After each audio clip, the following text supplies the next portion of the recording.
হাজারো আব্দুল কাদের জিলানী যদি তোমার জন্য হাত উঠায় তবু আল্লাহ পাক তোমারে মাফ করবে না, কারণ আমার নবীর চেয়ে হাজার নয় কোটি আব্দুল কাদের জিলানীও নবীর সমান না।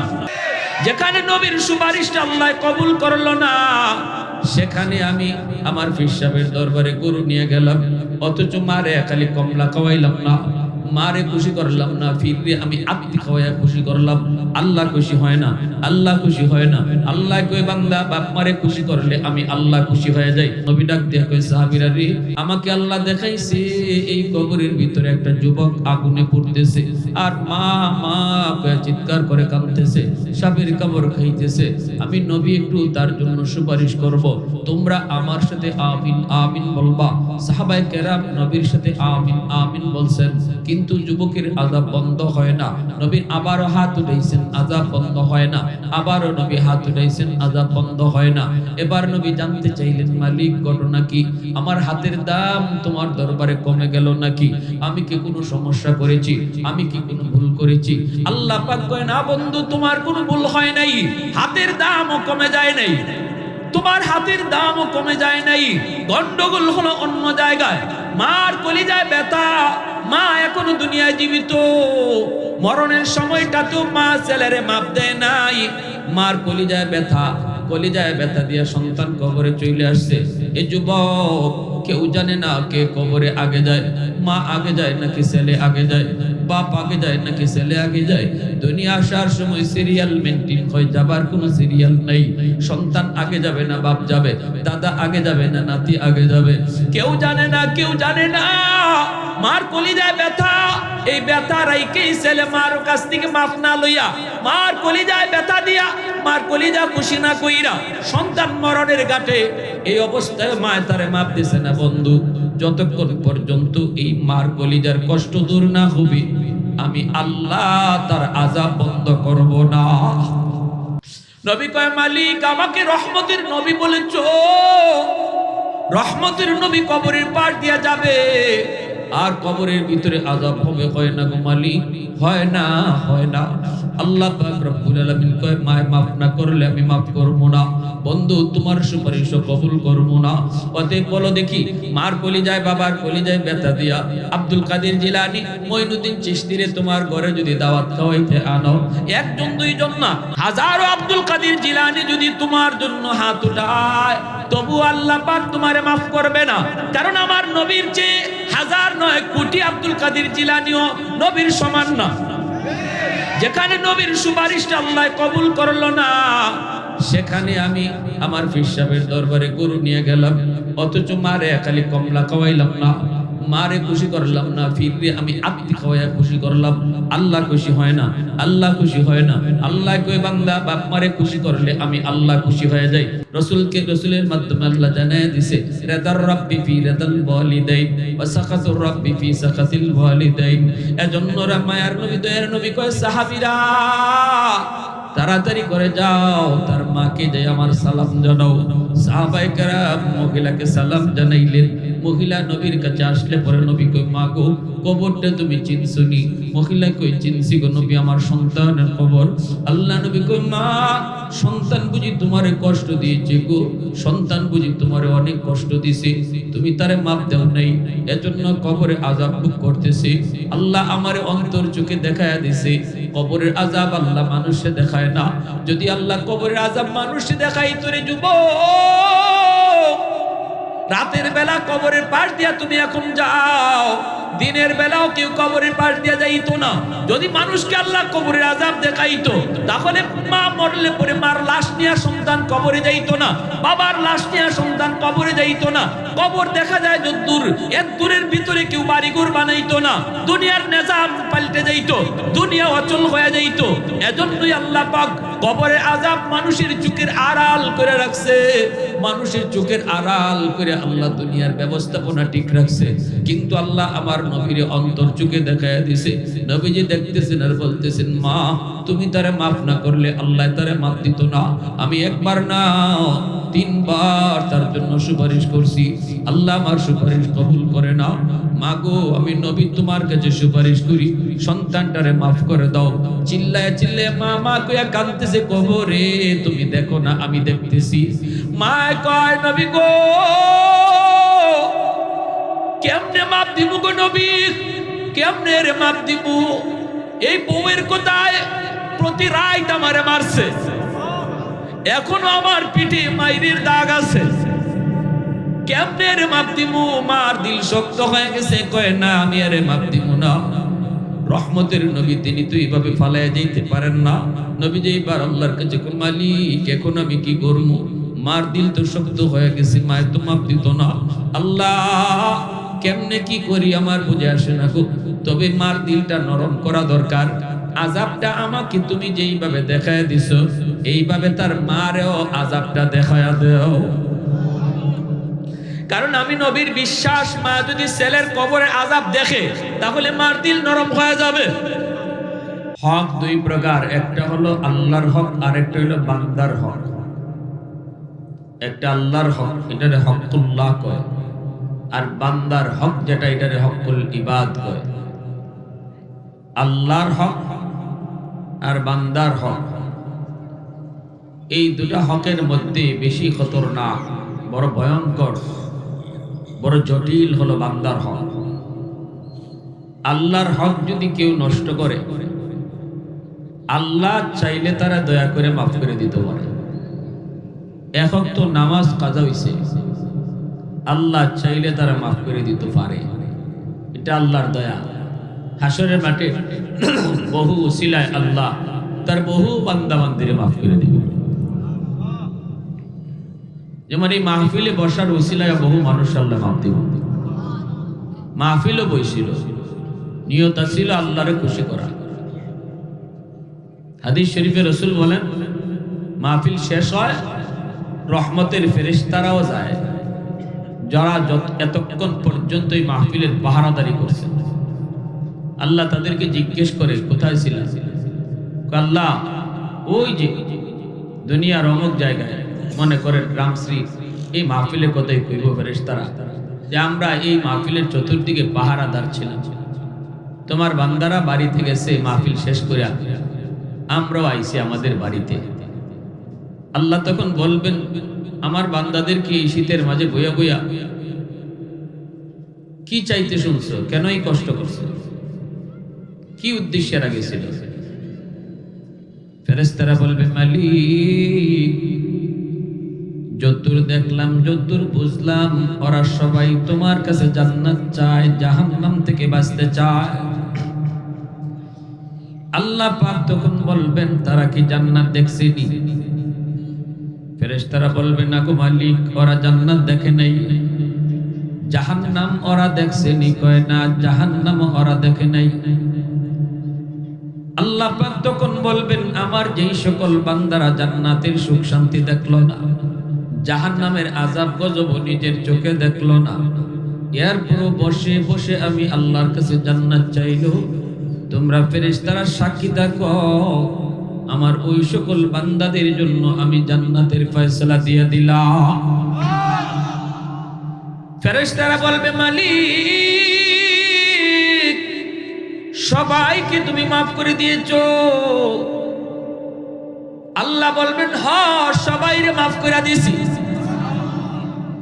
ফেরেশতারা বলবে, মালিক সবাই তো ওয়াজ শোনার নিয়তে আসে নাই, নিয়ত ছিল বাড়িতে যাওয়া, নিয়ত ছিল বাজারে যাওয়া, নিয়ত ছিল আত্মীয়র বাড়িতে বেড়াইতে যাওয়া, উদ্দেশ্য ছিল তার অন্য কোথাও যাওয়া। মাঝখানে রাস্তায় ওয়াজ দেখে সে বসে পড়ছে, আল্লাহ তুমি তারও কি মাফ করে দিয়েছো? সে তো ওয়াজ শোনার নিয়তে আসে নাই, নিয়ত ছিল তার বাড়িতে যাওয়া, বাজারে যাওয়া, ওয়াজ দেখে সে বসছে, আল্লাহ তুমি কি তাকেও মাফ করে দিবে?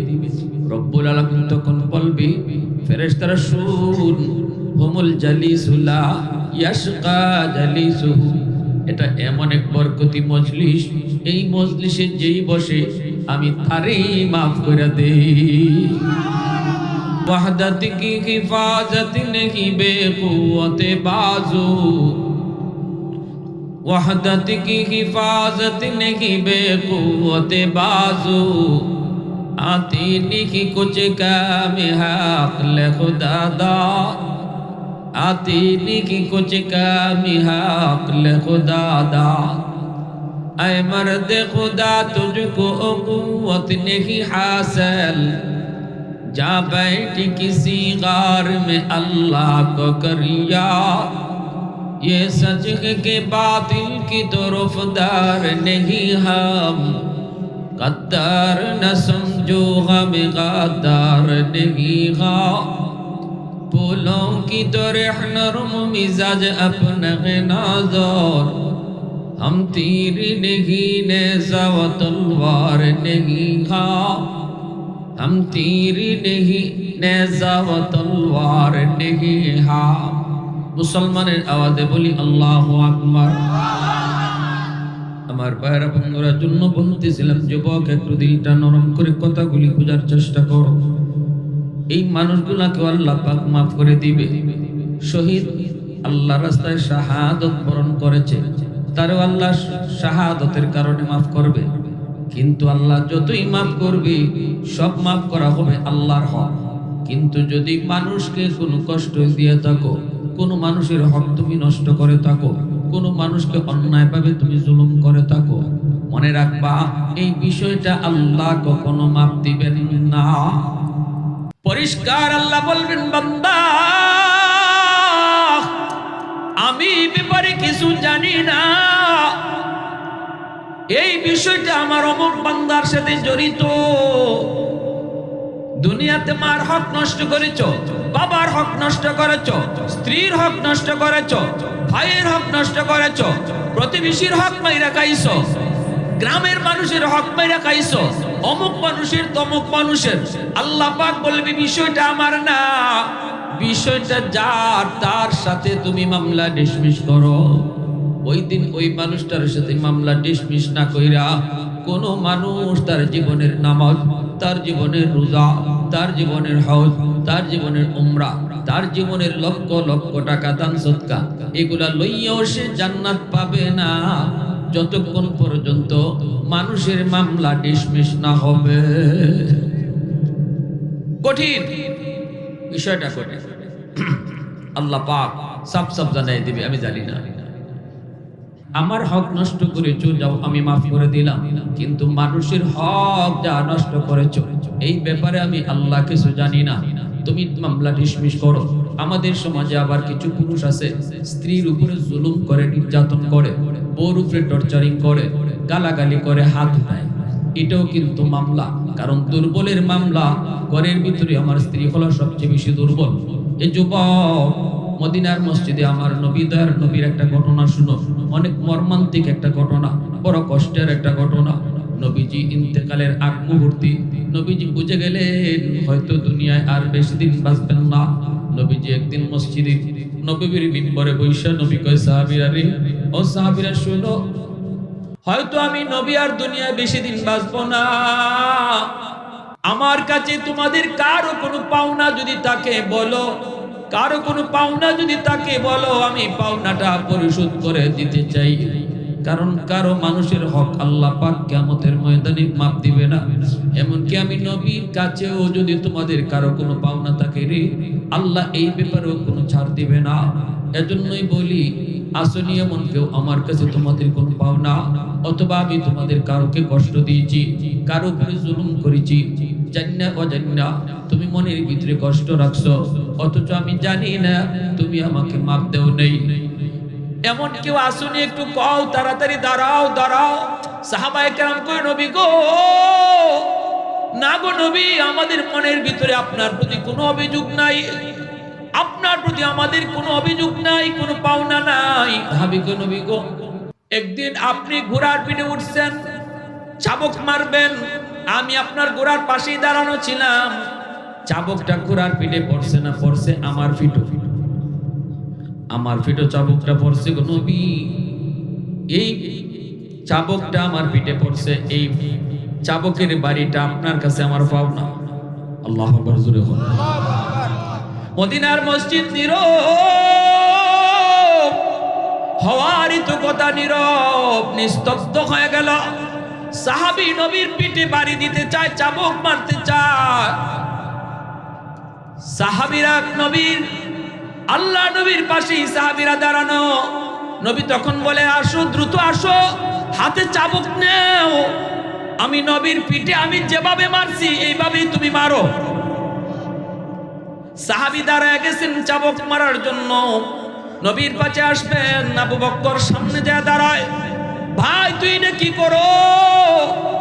আমার দয়ার নবী, তুই জাহানের বাদশার পিঠে তুই চাবুক মারবি, তুই তারে মাফ করবি না? নবী কয়, আবু বকর সরহ। ওমর দাঁড়া গেছে, ওমরে কান্না করে, ভাই যাইস না, যাইস না, আমার নবীর, যেই নবীর পিঠে মশা মাছি বয় না, আমার যেই নবীর পিঠে মশা মাছি বসা হারাম রে, ওই নবীর পিঠে বুঝি তুই যে চাবুক মারবি? নবী কয়, ওমর রাস্তা ছাড়ো। সাহাবীরা একে একে আটকাইতে চায়, নবী সবাই আটকায় দেয়। না না, কেউ তোমরা তারে আটকায়ও না, আমি কারো পাওনা লইয়া কবরে যাইতে চাই না। নবী শেষ সময় উম্মতকে শিখায় গেছে, উম্মতের দল কবরে যাইও, কিন্তু মানুষের পাওনা লইয়া কবরে যাইও না, কারণ এটা আল্লাহ মাফ দিবে না, মাফ দিবে না। ভয়ঙ্কর কবিরা গুনাহ, ভয়ঙ্কর কবিরা গুনাহ। না না, আল্লাহর আদালতে মানুষের মামলা নিয়ে উইটো না, এটা আল্লাহ কখনো মাফ দিবে না। নবী শেষ সময়ে সেটা বোঝানোর জন্য বলতেছে, সাহাবীরা তার রাস্তা ছাড়ো, সাহাবীরা তার রাস্তা ছাড়ো। সাহাবীর সামনের দিকে আসতেছেন, নবীজির পাশে চলে আসলেন। আল্লাহ নবীর কাছে আইসা নবীজি তার পিঠটা দিয়ে দিলেন। মদিনার মসজিদ পড়া সাহাবী সবাই কান্না শুরু করে দিছি, সবাই চোখ দিয়ে পানি পড়তেছে, আর খালি কইতেছে, না এমনটা করিস না, করিস না, করিস না। অথচ সাহাবী চাবুক হাতে নিয়ে নিছে, আল্লাহ নবী পিঠটা দিয়ে দিছেন। এই অবস্থায় সাহাবী কয়, নবী গো, আমার পিঠে যখন আপনি চাবুক মারছিলেন তখন আমার পিঠটা খালি ছিল, আমার পিঠে কোনো জামা ছিল না গো নবী। যদি 100 বদলা নিতে হয়, পাওনা পরিশোধ করতে হয়, আপনার শরীরের জামাও খুলতে হবে। সুবহানাল্লাহ। পুরা মসজিদ নীরব, নিস্তব্ধ হয়ে গেছে, সবার চোখে কান্না। কই কি, আমার রাসূলের পিঠে বাড়ি মারবো চাবুক দিয়া, আবার কই আপনি জামা খুলেন। আল্লাহ নবী জামা খুলে ফেলতেছেন। আল্লাহু আকবার, জোরে কও। নবীজি জামা খুলে ফেলতেছেন, মদিনার মসজিদটা যেন কাঁপতেছে। মসজিদে নববী, সবার চোখ দিয়া পানি, সবাই তাক অবাক হইয়া, কেউ কিছু বুঝতেছে না কি হইতেছে। নবীজি যে মাত্র পোশাকটা খুলে ফেলছেন, নবীর পিঠটা এইভাবে খুলে ফেলছেন, সাহাবীর পিঠটা দিয়ে পিঠ থেকে নবী যেভাবে এইভাবে জামাটা টান দিছেন, টান দিয়ে নবীর পিঠটা খুলে ফেলছেন। পিঠটা খোলা মাত্রই সাহাবী চাবুকটা আস্তে করে মাটিতে ফালায়া দৌড় দিয়ে নবীজির পিঠটার মধ্যে জড়ায় ধইরা নবীর কান্দের মধ্যে যে মোহরে নবুয়ত ছিল, এই মোহরে নবুয়তের মধ্যে চুমা খাওয়া শুরু করছে।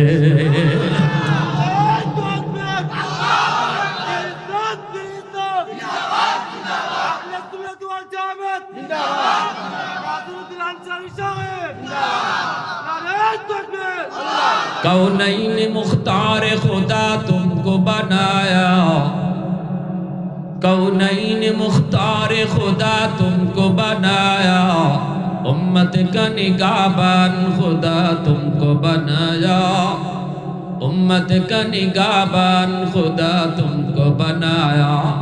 मौला मेरा आका मेरा रहमत की नबी है, ताजदार मदीना है तुम्हारे अरबी है, ताजदार मदीना है तुम्हारे अरबी है। अशजार ने देते हैं नबूवत के शहादत, तशकीक कमर में है तो अंगुल की इशारा, तशकीक कमर में है तो अंगुल की इशारा। मुसलमाনের आवाज को अल्लाहु আকবার। সাহাবী চিৎকার দেয়া কই, নবী গো, আমি চাবুক দেওয়ার নিয়তে আপনার পিঠের জামা খুলাই নাই, মূলত মোহরে নবুয়তে চুমা দেওয়ার জন্য। সুবহানাল্লাহ। ভাইরা বন্ধুরা জন্য নবী শিখাই গেছে উম্মতকে, উম্মতের দল। আমার নবী তো 100% শিওর ছিলেন নবীর পিঠে চাবুক মারবে। রহমতের নবী চাবুক মারা সহ্য করে নিছেন, মাইনা নিছেন, উম্মতকে শিখাই গেছেন উম্মতের দল আমি নবী যদি আমার পিঠে চাবুকটা নিয়ে কবরে যেতে চাই তাহলে তোমরা তোমাদের কবরে কেমনে যাইবা? অমুকের পাওনা লইয়া, তমুকের পাওনা লইয়া, অমুকের মনে কষ্ট দিয়া, বউর মনে কষ্ট দিয়া, মার মনে কষ্ট দিয়া। মনে রাখবা, একজন মা সন্তানের প্রতি যদি অসন্তুষ্ট থাকে যুবক, বান্দার হকের ভিতরে বাপমার হক হলো সবচেয়ে বড় হলো বাপমার হক। এজন্য আল্লাহ পাক পবিত্র কুরআনুল কারীমে বান্দার হকের আলোচনা যেখানেই করেছেন সেখানেই বাপমার হকের কথা আগে আনছেন। ওয়া কাদা রাব্বুকা আল্লা তা'বুদু ইল্লা ইয়্যা ওয়া বিল ওয়ালিদাইনি ইহসানা আনিশকুরলি ওয়া লিওয়ালিদাইক। কুরআনুল কারীমের ভিতরে আল্লাহ পাক তার হকের কথা যেখানে কইছেন এখানেই বাপমার হকের কথাও বলছেন। আল্লাহ পাক বুঝিয়ে দিচ্ছেন, মনে রাখো কোন সন্তানের উপরে যদি বাপ মার মামলা থাকে সে জিন্দেগিতে কোনোদিন জান্নাতে যেতে পারবে না। বাপ মার মামলা যদি থাকে, যুবক, মারে তুমি কষ্ট দাও, বাবারে কষ্ট দিয়েছো, মারে তুমি খাওয়াও না, বউ নিয়ে আরামে, বউ নিয়ে বাচ্চা নিয়ে তুমি খাইতেছো, অথচ পুরা মা কষ্ট করে, বাবায় কষ্ট করে। মনে রাখবা, জিন্দেগির নামাজ, জিন্দেগির রোজা, জিন্দেগির হজ, জিন্দেগির সমস্ত নামাজ রোজা আল্লাহ পাক আটক করে দিবে। মদিনার কবরের পাশ দিয়ে আমার নবী যাইতেছেন, নবীজি দেখতেছেন অন্তর চোখ দিয়া কবরের ভিতরে একজন যুবক জাহান্নামের আগুনে জ্বলতেছে। নবীজি অন্তর চোখ দিয়ে দেখে ফেলছেন। দেখাইছেন কেডা? জোরে বলেন কেডা? আল্লাহ পাক দেখাইছেন। নবী ডাক দিয়ে কই, সাহাবীরা রে, আমাকে আল্লাহ দেখাইছে এই কবরের ভিতরে একটা যুবক আগুনে পুড়তেছে আর মা কয়ে চিৎকার করে কাঁদতেছে, সাবের কবর খাইতেছে। আমি নবী একটু তার জন্য সুপারিশ করব, তোমরা আমার সাথে আমিন আমিন বলবা। সাহাবায়ে কেরাম নবীর সাথে আমিন আমিন বলছেন, কিন্তু যুবকের আযাব বন্ধ হয় না। নবী আবারও হাত উঠাইছেন, আযাব বন্ধ হয় না। আবারও নবী হাত উঠাইছেন, আযাব বন্ধ হয় না। এবার নবী জানতে চাইলেন, মালিক ঘটনা কি? আমার হাতের দাম তোমার দরবারে কমে গেল নাকি? আমি কি কোনো সমস্যা করেছি? আমি কি কোনো ভুল করেছি? আল্লাহ পাক কয়, না বন্ধু, তোমার কোনো ভুল হয় নাই, হাতের দামও কমে যায় নাই, তোমার হাতের দামও কমে যায় নাই। গন্ডগোল হলো অন্য জায়গায়। মার কলিজায় ব্যথা, মা এখনো দুনিয়ায় জীবিত, মরণের সময়টাতেও মা ছেলেরে মাপ দেয় নাই। মার কলিজায় ব্যথা দিয়ে সন্তান কবরে চলে আসছে। এই যুবক কেউ জানে না কে কবরে আগে যায়, মা আগে যায় নাকি ছেলে আগে যায়, বাপ আগে যায় নাকি ছেলে আগে যায়। দুনিয়া আসার সময় সিরিয়াল মেনটেন হয়, যাবার কোনো সিরিয়াল নেই। সন্তান আগে যাবে না বাপ যাবে, দাদা আগে যাবে না নাতি আগে যাবে, কেউ জানে না। মার কলিজায় ব্যথা, এই ব্যথা রাইকেই ছেলে মার কাছ থেকে মাফ না লইয়া, মার কলিজায় ব্যথা দিয়া, মার কলিজা খুশি না কইরা সন্তান মরণের ঘাটে এই অবস্থায় মা তারে মাপ দিছে না। বন্ধু, যতক্ষণ পর্যন্ত এই মার কলিজার কষ্ট দূর না হবে, আমি আল্লাহ তার আযাব বন্ধ করব না। নবী কয়, মালিক আমাকে রহমতের নবী বলেছো, রহমতের নবী কবরের পাশ দিয়া যাবে আর কবরের ভিতরে আযাব হবে। হয় না গো মালিক, হয় না। আল্লাহ পাক রব্বুল আলামিন কয়, মাফ না করলে আমি মাফ করব না। বন্ধু, তোমার সুপারিশ কবুল করব না। অতএব বলো দেখি, মার কলিজায় বাবার কলিজায় ব্যথা দিয়া আব্দুল কাদের জিলানী, মঈনুদ্দিন চিশতিরে তোমার ঘরে যদি দাওয়াত খাওয়াইতে আনো, একজন দুইজন না, হাজারো আব্দুল কাদের জিলানী যদি তোমার জন্য হাত উঠায়, তবু আল্লাহ পাক তোমারে মাফ করবে না। কারণ আমার নবীর চেয়ে 1009 কোটি আব্দুল কাদের জিলানীও নবীর সমান না।